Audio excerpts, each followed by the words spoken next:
Bonjour, c'est Elias. Alors, comment être hyper rentable avec la publicité Facebook à l'heure actuelle?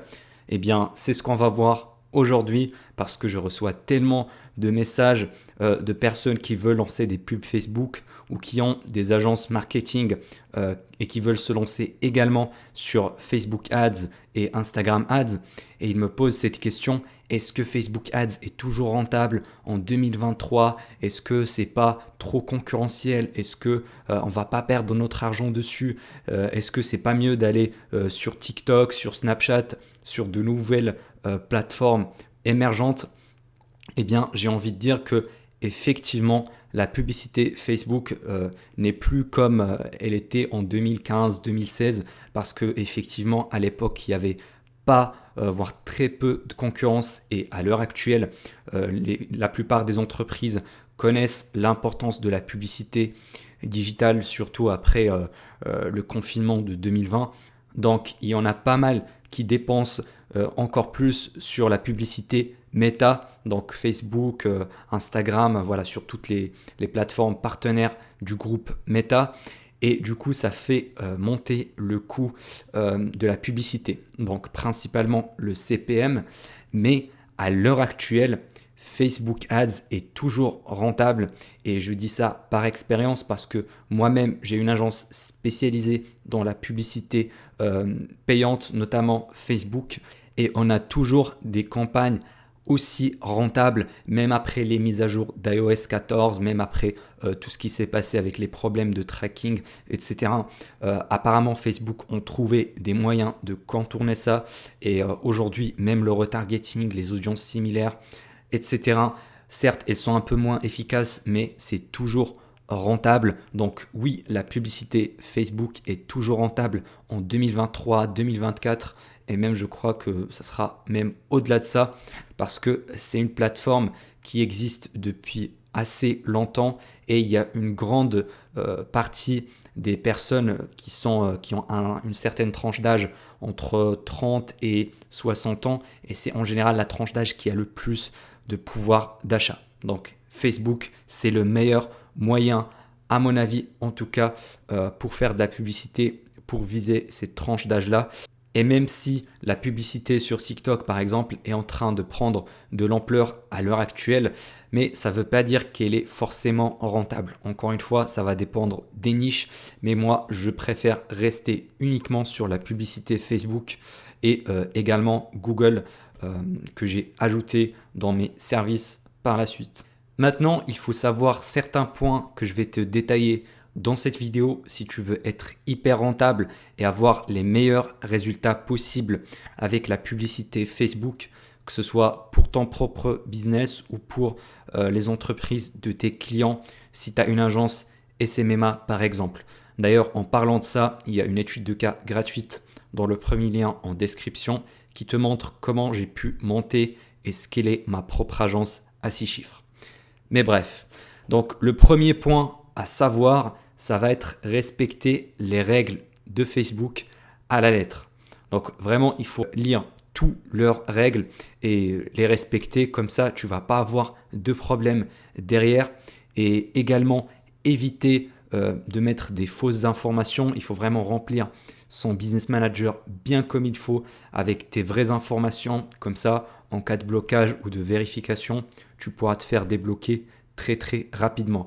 Parce qu'une fois que tu auras un compte pub banni, eh bien Facebook va vraiment te pénaliser. Même si tu as d'autres comptes pub à côté, eh bien il pourra vraiment te bloquer par la suite ou bien augmenter le CPM de tes publicités. Et ça, c'est quelque chose qu'on veut éviter. Donc il faut vraiment être clair avec eux dès le début pour éviter tous les problèmes. Deuxième point, ça va être au niveau des créatives. Aujourd'hui, 90% du succès d'une publicité, c'est la créative. D'accord? Dans la plupart des niches. Aujourd'hui, vraiment, le media buying est devenu quasiment du graphisme, du montage vidéo. Je ne peux pas le dire mieux. Fini les jours où on faisait du ciblage vraiment avancé, en split testé, 10 audiences, 15 audiences pour trouver la meilleure. Aujourd'hui, c'est vraiment la créative. Il faut capter l'attention, surtout avec les vidéos par exemple. Les premières 5 secondes sont cruciales pour capter un maximum l'attention des gens. Et ne fais pas l'erreur que la plupart de marques e-commerce par exemple font, c'est qu'ils montrent voilà, leurs produits avec un modèle comme ça à distance. Il n'y a aucune accroche. Vraiment, ils montrent leurs produits d'une manière très très banale. Ça, il faut l'éviter parce que avec la concurrence qu'il y a aujourd'hui, quand ton audience cible est en train de scroller sur son téléphone, il faut vraiment qu'ils soient impactés, qu'ils stoppent leur scroll à cause de ta publicité. C'est vraiment ça la clé de la réussite. Donc évite également les photos de stock, voilà vraiment les publicités qui font très commerciales, qui donnent l'air vraiment d'être trop travaillées, comme une pub Coca-Cola ou Nike. Ça également, les gens n'en veulent pas, c'est pas très efficace parce que ça fait comme des panneaux 4x3 ou des pubs à la télé. Ça sert à rien aujourd'hui. Ce qui marche le plus, c'est l'UGC. C'est vraiment montrer, par exemple, un client voilà, qui a acheté ce produit-là ou ce service-là et qui montre son utilisation. C'est vraiment ça la clé. Si tu vends par exemple un service ou tu fais de la pub pour une agence immobilière, etc., eh bien, tu peux filmer avec ton téléphone directement. Tu peux filmer par exemple ton restaurant directement avec ton iPhone ou n'importe quel smartphone, peu importe sa qualité. Et ce genre de pub, il performe hyper bien comparé à des pubs classiques comme dans les fiches, comme dans les magazines, etc. Ça ne marche plus. Troisième point pour être hyper rentable, ça va être le texte publicitaire qui joue vraiment un rôle assez important parce que ça va vraiment être la deuxième étape après la créative. Donc les gens ils sont en train de scroller, ils regardent une créative qui capte leur attention, ils vont monter, remonter sur le fil et ils vont regarder le texte. Quelle est la structure de ton texte? Il doit vraiment suivre une structure de copywriting qui soit efficace afin de vendre ton produit derrière. Surtout si tu vends des produits assez chers qui dépassent voilà, quelques centaines d'euros, c'est mieux de tester également des langues copy. Donc des textes assez lents avec des textes courts également et split tester les deux pour voir quel est le plus efficace. Et donc pour les textes lents, ce que je conseille de faire c'est raconter une histoire, donc faire du storytelling, vraiment de la progression par exemple d'un prospect qui ressemble à ton audience cible et à la fin de l'histoire, la solution ça doit être vraiment ton produit que tu veux vendre. C'est comme si tu vendais mais sans vendre d'une manière directe, mais tu vends avec cette histoire-là. Et ça, j'ai vu que c'est hyper efficace, surtout pour des produits voilà, digitaux ou qui ont une haute valeur et pour lesquels les gens ont certaines fois des doutes. Donc il faut également répondre aux objections au niveau de ta copie. Et en faisant comme ça, tu vas vraiment te démarquer des autres parce que honnêtement, quand je check les pubs sur la bibliothèque publicitaire Facebook, je vois que la plupart, 99% de ces pubs-là n'ont aucun copywriting. Vraiment, c'est juste du texte très très simple. Voici notre offre, achetez maintenant. Ça, c'est trop basique. D'accord, ça te fait pas te différencier des autres. Et pour améliorer ton CTR, pour améliorer ton taux de clic, c'est beaucoup mieux de tester également des bonnes structures de copywriting sur tes publicités. Quatrième point, et pas des moindres, c'est le ciblage publicitaire. Donc, quelle audience cibler, comment structurer ses campagnes? Eh bien, je vais te dire qu'il faut déjà regarder où se trouve son audience cible. Donc, on va différencier deux types de cas. Le premier cas, c'est une audience locale.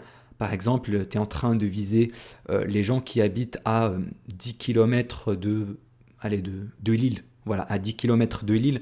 Donc, tu vas sélectionner la ville de Lille et tu vas mettre un périmètre de 10 km autour.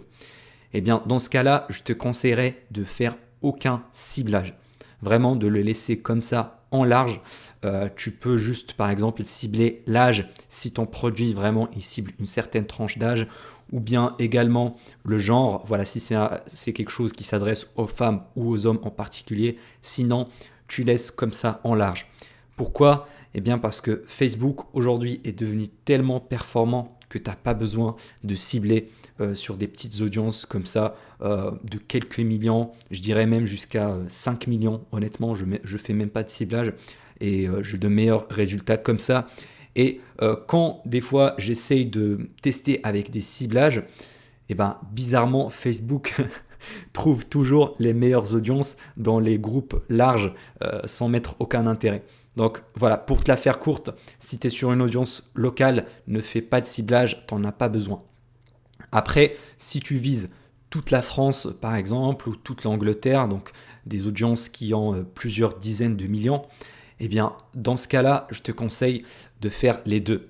De à la fois mettre une campagne ou plutôt un ad set avec aucun ciblage et un autre ad set, quand je dis ad set, c'est ensemble de publicité qui contient des intérêts. Donc tu testes intérêt 1, intérêt 2, intérêt 3 et tu mets tous ces ad sets là sous la même campagne, d'accord, en CBO et tu mets ton budget au niveau de la campagne.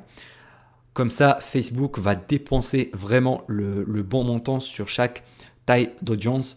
Moi, je travaille toujours en CBO. Les jours où on faisait de l'ABO, on mettait le budget au niveau de l'adset. Ça, c'est révolu. On ne le fait plus parce que l'algorithme, encore une fois, fait le travail à notre place. Et puis également pour le retargeting, il faut le lancer en même temps que tous les autres. En même temps que tes adsets de testing, tu lances également le retargeting sous la même campagne, toujours. Comme ça, Facebook va vraiment dépenser quelques euros sur ton audience de retargeting parce qu'elle va être très très petite. Donc si tu crées une nouvelle campagne, tu vas sûrement surdépenser, tu vas vraiment saturer ton audience, ce que je ne te conseillerais pas de faire. Donc tu gardes toutes tes audiences de testing ainsi que celles du retargeting sous la même campagne. Donc ça va être la première phase du testing. Ensuite, lors de la deuxième phase du testing, on va optimiser. On va enlever les adsets qui sont pas rentables et on va garder uniquement ceux qui sont rentables. Et puis, on va tester de nouvelles créatives pour optimiser encore plus nos résultats. Et une fois qu'on aura trouvé la bonne créative et les bonnes audiences, on va passer à la troisième phase qui va être le scaling. Donc pour scaler, c'est très très simple. On va directement augmenter le budget pub au niveau de la campagne. Soit on peut également dupliquer la campagne sur une nouvelle et monter le budget. Moi personnellement, ce que je fais et ce que font mes médias buyers, c'est qu'on augmente directement le budget sur la campagne de testing. D'accord? Pas besoin d'en créer une nouvelle. Donc on augmente directement le budget pub et on crée également de nouvelles audiences, des audiences lookalike. Donc similaire sur les visiteurs du site, sur les paniers, les ajouts de paniers si on a assez, et également sur les achats si on a également un nombre suffisant d'achats pour donner de la data à Facebook. Donc on va mettre en place les audiences similaires avec les audiences du testing ainsi que le retargeting, tous sous la même campagne qu'on va scaler et monter le budget. Et pareil, le cycle recommence après quelques semaines. Si la qualité commence à se dégrader, si les résultats commencent à tomber, on doit retester de nouvelles audiences de la même manière. D'accord? J'espère que tout ce système-là te paraît assez clair maintenant. Par contre, il faut éviter également certaines erreurs qui sont très très connues. Et vraiment, si tu veux les savoir, je t'invite à aller voir la vidéo qui apparaît ici et dans laquelle je détaille les 5 pires erreurs à éviter avec tes publicités Facebook Ads. Donc, on se retrouve là-bas.